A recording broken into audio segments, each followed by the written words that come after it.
A'udhu billahi minash shaitanir rajim. Bismillahir rahmanir rahim. Assalamu alaikum. Je cherche la protection de Dieu contre le Satan le lapidé, de par le nom de Dieu, tout clément et tout plein de miséricorde, que la paix soit sur vous.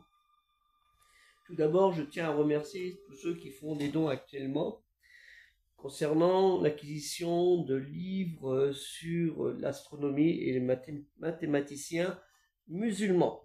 Donc ça commence à venir, c'est bien, on arrive pratiquement au montant. Mais bon, il y a des frais de transport qui sont assez importants, j'ai pas compris pourquoi. Ça monte pratiquement à 70 € de frais de transport. Mais néanmoins, s'il y a du montant qui est en plus du montant alloué, parce que ce que vous voyez sur Tipeee n'est pas la totalité du montant qui a été donné, mais pratiquement. Et si en plus, ça permettra d'acheter d'autres livres, Inch'Allah, qui sont nécessaires au projet que vous connaissez. Donc rien n'est perdu, vous pouvez tout à loisir aider généreusement et fraternellement dans ce projet pour ces livres ou pour d'autres livres et autres objets nécessaires au projet culturel musulman universel. Zakallah, on vous en remercie infiniment. Maintenant, nous allons revenir à nos moutons concernant la fin du califat. Les califats qui avaient l'autorité, c'était les dirigeants qui avaient l'autorité sur les musulmans, du monde musulman, et aussi pour certains étaient shérifs de la Mecque à Sharif à Mecca. Et cette période de fin du califat a existé au début du XXe siècle, ne l'oublions pas. Et ce fut un bouleversement important qui aura lieu dans le monde musulman. Et le personnage en question, un des personnages en question, parce qu'il y a eu plusieurs personnages, s'appelait Mehmet VI, né en janvier 1861 et décédé en 1926. Il était héritier du trône après le suicide du fils d'Abdulaziz, et lui-même fut 36e et dernier sultan ottoman de 1918, titre qui sera aboli en novembre 1922 par Mustafa Kemal, que nous connaissons tous, par Atatürk.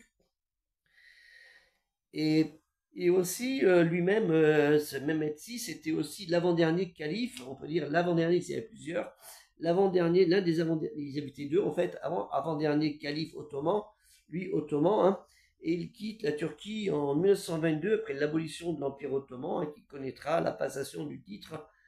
Et il donnera la passation du titre de calife à Abdulmajid II, né en 1868, excusez-moi, mais cela aura lieu en 1922 et lui-même sera le 101e calife du monde musulman, choisi par la Grande Assemblée nationale de Turquie à Ankara.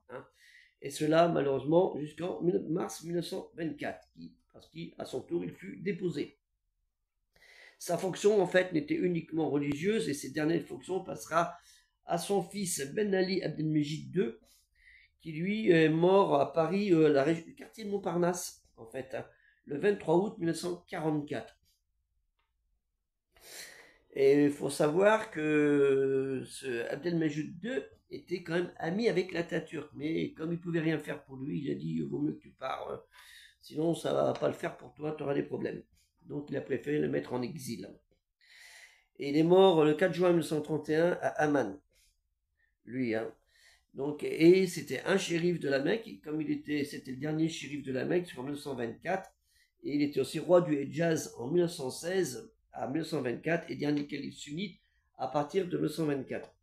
Donc ces deux derniers califes de la Mecque provenaient de la branche des Banu Qatada, de la dynastie hachimite qui contrôlait les lieux saints de l'islam, de Mecca et de Médine, depuis Jafar ibn Mohammed el-Hassani, depuis le Xe siècle. Vous vous rendez compte, 10 siècles.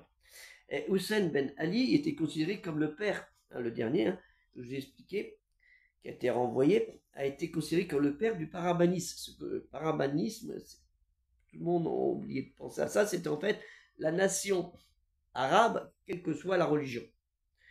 Vous étiez musulman, juif ou arabe, ils considéraient tout le monde comme des arabes, il fallait cette unité-là. Ça n'a pas plu à tout le monde. En fait, Hussein ben Ali, qui avait été aidé par les Anglais et les Français, sera trahi par les Anglais et les Français, qui partagèrent le territoire, qui se partageaient le territoire arabe, et ne lui laissant en fait que le Hejaz, la barrière, la région de Mecca, Médine, tout ça, et préférant plutôt soutenir son opposant, Abdelaziz ibn Saoud, qui a défait ce dernier et qui l'a exilé à Chypre. Allez hop, basta, va partir là-bas, c'est mieux pour toi. Ils étaient un peu durs, les Saouds. Et où il demeure jusqu'à rejoindre Ahmad avant de mourir, comme je vous l'ai dit.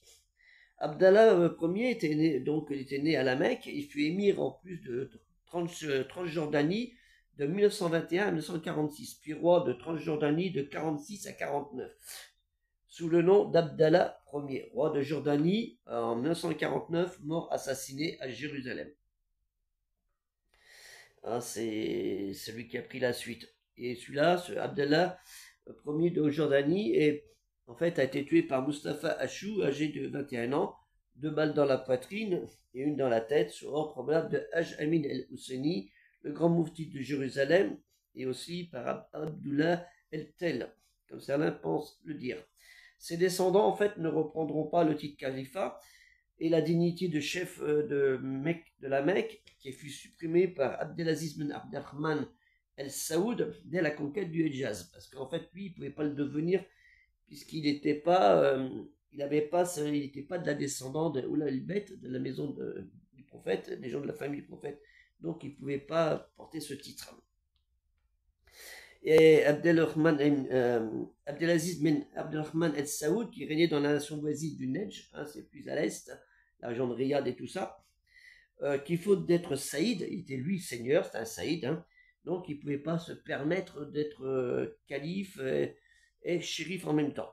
Donc c'est simplement habillé dans une tenue de pèlerin qui entre au lieu saint de la Mecque, Mecca, le 13 octobre 1924 et se proclame roi du Hejaz le 8 janvier 1926.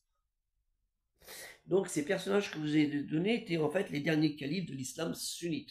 Hein, il n'y avait pas de calife chiite.